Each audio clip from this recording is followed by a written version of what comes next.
Vamos iniciar a nossa primeira videoaula. A nossa videoaula está relacionada à nossa primeira competência, que vai tratar das relações interpessoais no trabalho. Sendo o objetivo desta competência auxiliar você a refletir sobre a importância das relações interpessoais no trabalho, é muito importante que a gente pense um pouquinho sobre a personalidade. Então, a personalidade é um tema bastante complexo. Sabemos que não há duas personalidades idênticas, embora muitas pessoas possuam traços em comuns, a exemplo dos gêmeos, inclusive os gêmeos univitelinos. A nossa personalidade ela é temporal, ou seja, ela pertence a uma pessoa que nasce, que vive e que morre. Cada indivíduo tem a sua história pessoal e essa história deve ser considerada no estudo da personalidade. O que devemos considerar na nossa história pessoal? Os nossos dados biopsicossociais. E então, nós vamos conversar um pouco a respeito, né, desse tríplice conjunto de fatores, e aí na perspectiva do que trouxe para nós Sigmund Freud, quando ele estudou a estrutura psíquica. Então, essa estrutura psíquica, segundo ele, ela é composta por 3 níveis, que é o id, o ego e o superego, conforme nós vamos verificar agora nos slides. Então, vamos lá. O id. O id é uma estrutura que contém tudo que é herdado, está presente desde o nosso nascimento, se origina na nossa organização somática, ou seja, no desenvolvimento da nossa estrutura corporal e psíquica também. A estrutura da personalidade, essa estrutura ela é original, ela é básica e ela é a estrutura central do ser humano. É a estrutura exposta às exigências somáticas do corpo, como falamos anteriormente, do ego e do superego, que são conceitos que a gente vai desenvolver um pouco logo mais. Essa estrutura ela não é regida pelas leis lógicas do pensamento, porque ela é primitiva. É o reservatório de energia da personalidade. Podemos fazer uma analogia a um cavalo, cuja força é uma força total, mas que depende do seu cavaleiro para usar de modo adequado essa força. Os conteúdos do id estão quase todos inconscientes. Se a gente pensar num iceberg, a gente vai verificar, né, que o que vemos acima é a ponta do iceberg, é o nosso comportamento, é o que é visível. E o que está submerso, né, são os nossos conteúdos inconscientes. Os conteúdos do id são quase todos inconscientes, reforçando conforme já falei anteriormente. Então, nossos pensamentos e lembranças, eles são excluídos da consciência, mas são localizados no id. Eles são capazes de influenciar toda a nossa vida psíquica. É também a fonte de energia psíquica que busca o prazer e evita o desprazer. Porque, como falamos, é primitivo. Não faz planos, não espera, não busca uma solução imediata para as tensões, não aceita frustrações e também não conhece inibição. Ela não tem contato com a realidade. Desconhece o que é o juízo, a lógica, a valores, a ética ou a moral. É uma estrutura exigente, impulsiva, cega, irracional, antissocial, egoísta e é dirigida ao prazer. De acordo com os autores, o id seria completamente inconsciente. Então, o que nós vimos aí é o que caracteriza a estrutura do id. E aí, agora vamos para, né, a segunda estrutura, que é o ego.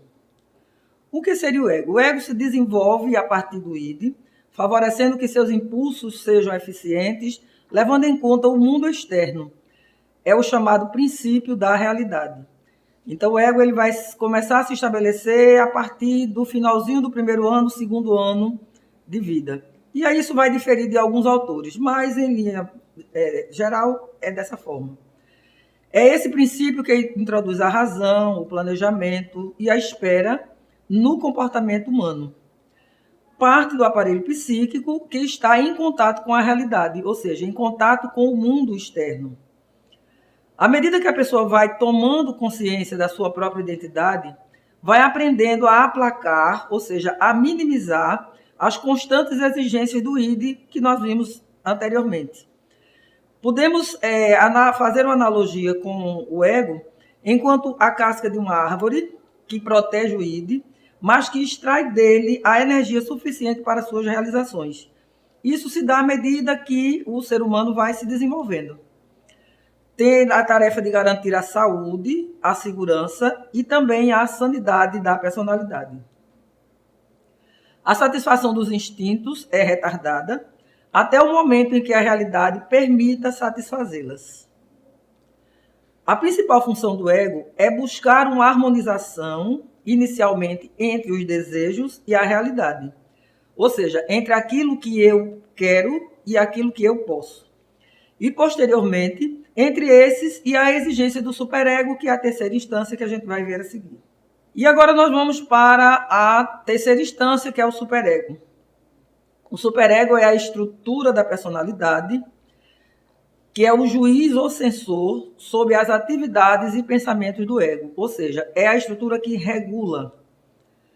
É um depósito dos códigos morais, dos modelos de conduta. É a parte da mente humana que é representada pelos valores da sociedade. Ou seja, à medida que nós vamos convivendo no meio social, a família, a escola e os ambientes que a gente vai circulando, então a gente vai adquirindo os valores que esses ambientes eles vão colocando para a gente. É o que a gente está falando aqui do ambiente social, né? Ou seja, do ambiente cultural que nos traz os valores. E quais seriam as funções do ego?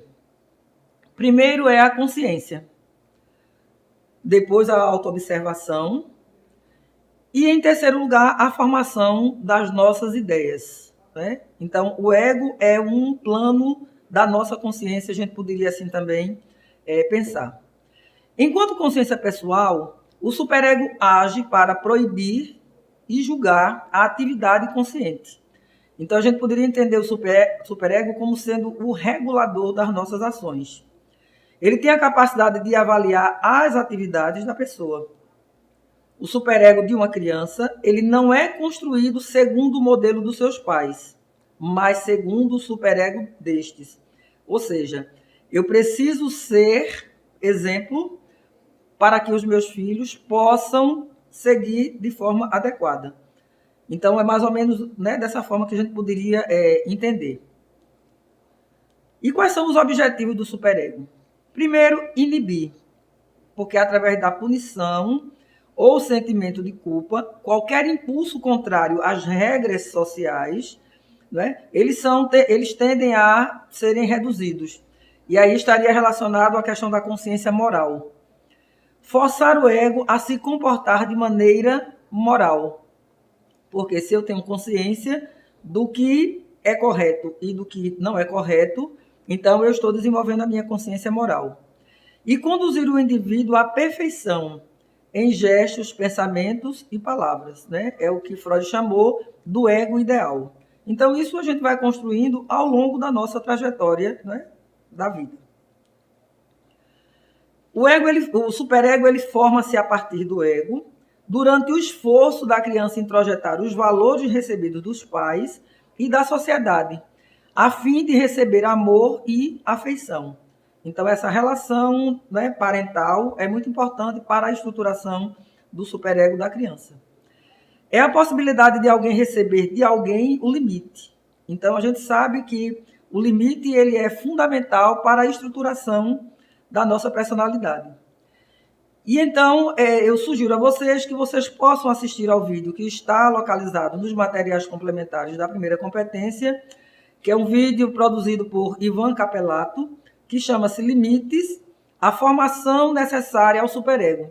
Então, nesse vídeo você vai ter, né, informações amplas, que aí vão ajudar você a melhor ampliar o entendimento sobre a estruturação do aparelho psíquico, segundo a concepção de Sigmund Freud.